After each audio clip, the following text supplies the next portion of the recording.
In this video, we're going to apply what we've learned so far about supply and demand and putting it together with market equilibrium and looking at a couple of different situations and how these statements can impact the market for different products and services. So what we're going to look at here is the market for chicken tender subs, right? So if you've ever had a chance to go to Publix and grab a chicken tender sub, they are phenomenal. So what better good could we use than a chicken tender sub here?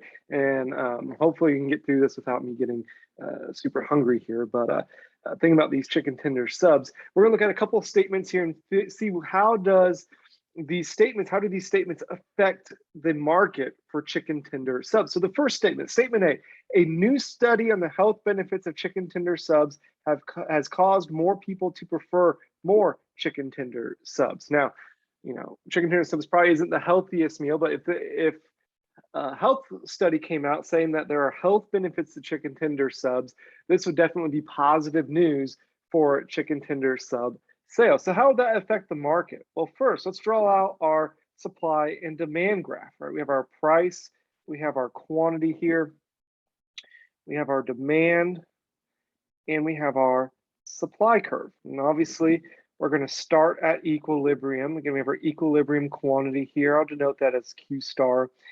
And we have our equilibrium price here. I'll denote that with P star.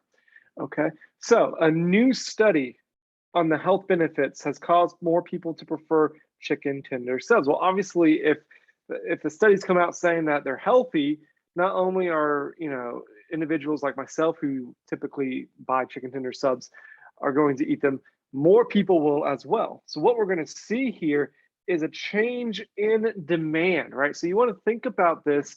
You think about those 5 determinants of demand that we've talked about. This is more of a change in tastes and preferences, right? How are consumers' tastes and preferences changing? Well, if chicken tender subs are healthy, that's going to lead more people to consume and demand more chicken tender subs. So what we're going to see here is an increase in demand, okay? In other words, demand shifting to the right. Draw a few more arrows here. So demand's shifting to the right, or in this case, demand is increasing. We're seeing an increase in demand, right? And again, this results in a new equilibrium point with our new demand curve and our original supply curve, okay, which results in a new equilibrium quantity, Q star 1, and a new equilibrium price, P star 1. Okay, what do we notice happening? Our equilibrium quantity increases and our equilibrium price increases as well. So overall, our equilibrium quantity goes up, our equilibrium price goes up. And this is, again, we talked about these rules. When demand shifts, equilibrium quantity and price shift with demand. Always going to be the case. You could draw this 1,000 times. If you have an increase in demand, i.e. demand shifting to the right, we're going to see equilibrium quantity and equilibrium price both increase, okay? Let's look at another scenario here, okay? Wheat prices have recently spiked, which is a resource used to make chicken tender subs. So again, here we're looking at wheat, which is obviously used to make the bread for the chicken tender sub roll, which is part of a chicken tender sub, has increased. How is this going to affect the market for our chicken tender subs? Well, again, let's start with our equilibrium, market and equilibrium. We have our supply and demand. Supply is upward sloping, demand is downward sloping. Our equilibrium quantity, which is denoted by Q star, equilibrium price denoted by P star. Let me move this up a little bit. So we have wheat prices spiking. Well, obviously that's going to increase the cost of making bread, which in turn is going to increase the cost of making chicken tender subs. And we know that resource prices can affect supply and does affect supply of our products. In this case, with resource prices going up, we would expect supply to decrease, right? And that's exactly what's going to happen here. And again, when supply decreases, it's shifting to the left.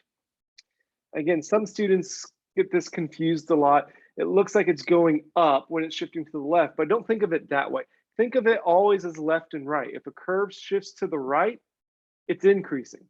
If it's shifting to the left, it's decreasing. So specifically here with supply, remember, if it's moving to the right, it's an increase. If it's moving to the left, it's a decrease. Okay, so here we're decreasing our supply. Supply is going down.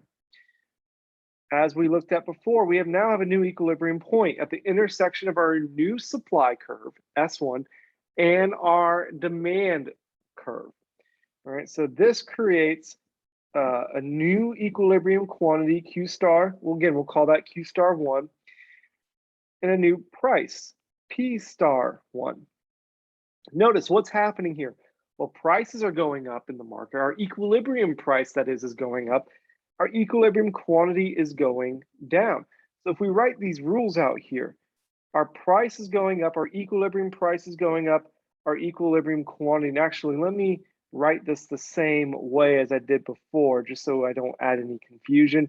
Equilibrium quantity goes down, equilibrium price goes up. Again, notice price and supply move in the opposite directions. All right, we talked about that in our previous lecture videos going over supply. They move in the opposite direction. Okay, so there's an inverse relationship between supply and price. Again, price will always move in the opposite direction of supply, which we see here. Okay, so this is an example of demand changing and supply changing. But what happens when both changes happen at the same time?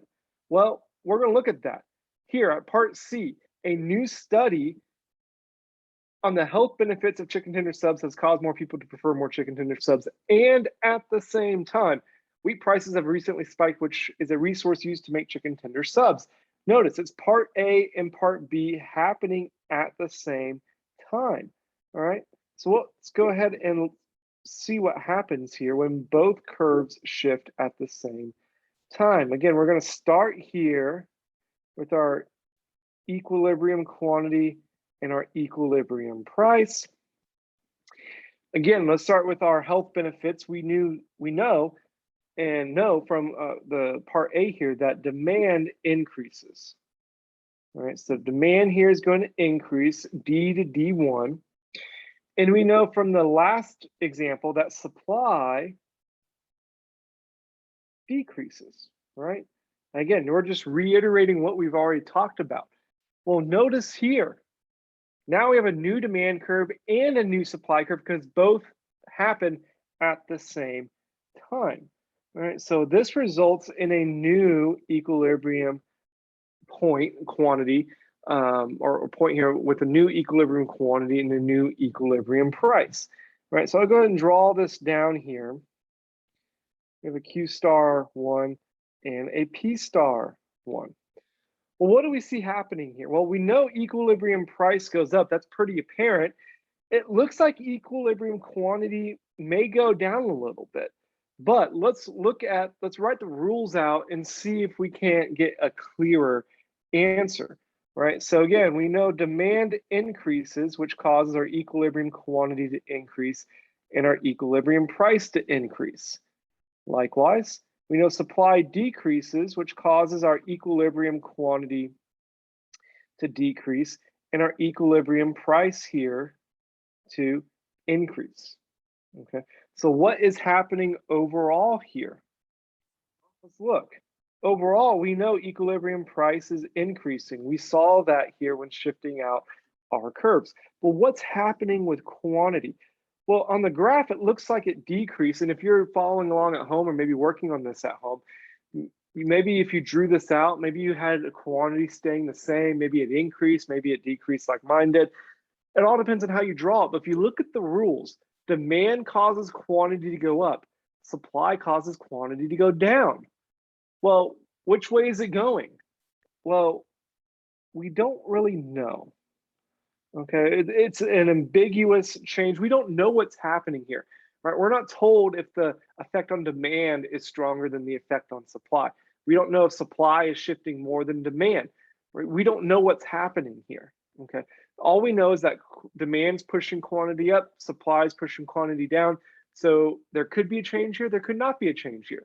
We just don't know. So for questions like this, it's always good to kind of write out the rules. And let me highlight that here. It's always good to write the rules out here that you see squared here to answer these sort of questions. So my recommendation, if you're taking an exam or quiz or working on these, supply and demand, okay? If you have a single shift, go ahead and draw the graph out if you feel good, if you feel confident with that. Or you can memorize the rules that you see on the right-hand side. If you're doing double shift questions where supply and demand are both shifting, focus on writing the rules out like you see squared in orange. That's going to help you out. So let's look at a couple more examples here. All right, let's look at the market for peanut butter. All right, the market for peanut butter. So we've got two different events happening here. You could probably be led in the direction that one is affecting demand and one's affecting supply, which that's the case here. So let's look here, part A for number 2. The market for peanut butter. If the government removes a tax from the production of peanut butter, how does that affect the market for peanut butter? Well, you want to ask yourself, what's being affected here? Is it supply or is it demand? When we think about taxes on production, that would definitely affect supply. Okay, so we know supply is being affected, and if we're removing a tax, i.e. it's now cheaper to produce, we would expect supply to go up. Right. What happens overall? Well, equilibrium quantity is going to go up, equilibrium price is going to go down. Again, remember, equilibrium price and supply move in opposite directions. Okay, so part B, the price of jelly has decreased. Now again, here, the price of jelly, we're looking at the market for peanut butter, so don't confuse the prices here. The market for peanut butter, how is that going to be affected? By a change in price of jelly, a related good. Well, we know that affects demand. Prices of related goods affects demand. Now, how so? Well, you think about it, the price of jelly has decreased, right? It's cheaper to buy jelly now. Typically, you consume peanut butter and jelly together in PB&J sandwiches. So now if it's cheaper to buy jelly, you're probably going to buy more peanut butter. You're going to demand more peanut butter. So demand here should go up. Again, price of jelly has gone down, it's decreased. Peanut butter and jelly sandwiches are now cheaper. Demand for peanut butter is going to go up, which again is going to cause equilibrium quantity and price to both go up. So overall, what happens here? We would expect if both of these happen at the same time, equilibrium quantity to go up, equilibrium price to be ambiguous. We just don't know, technically, we don't know what happens with price unless we're given more information. Now, the last example we'll look at is the market for surfboards, okay? Market for surfboards. So the current market for surfboards, part A huge swell is forecasted for over the weekend. So we've got a huge swell that's going to be coming this next weekend that's forecasted. How is that going to affect the market for surfboards? Well, if there's a new huge swell coming, that's probably going to affect demand, right? Not necessarily going to affect supply, right? You know, suppliers may expect more demand here, and that's what's going to happen, right? Now consumers, surfers, who may need a new board or want a new board are going to go out and buy a new board if there's a huge swell forecasted for this week and trying to catch that swell. They're going to be a change in demand. Think about change in tastes and preferences. We'd expect demand here to go up again, which is going to cause equilibrium quantity and equilibrium price to both increase here for surfboards. Now, at the same time, there's been a recent increase in the number of surfboard suppliers in the area. So now we've got more surfboard suppliers supplying surfboards. All right, how is this going to affect the market? Well, obviously it's going to affect supply. It's going to increase supply. Again, think about the number of suppliers, right? That was one of the determinants.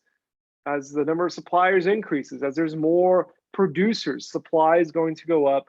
Again, equilibrium quantity going up, equilibrium price going down.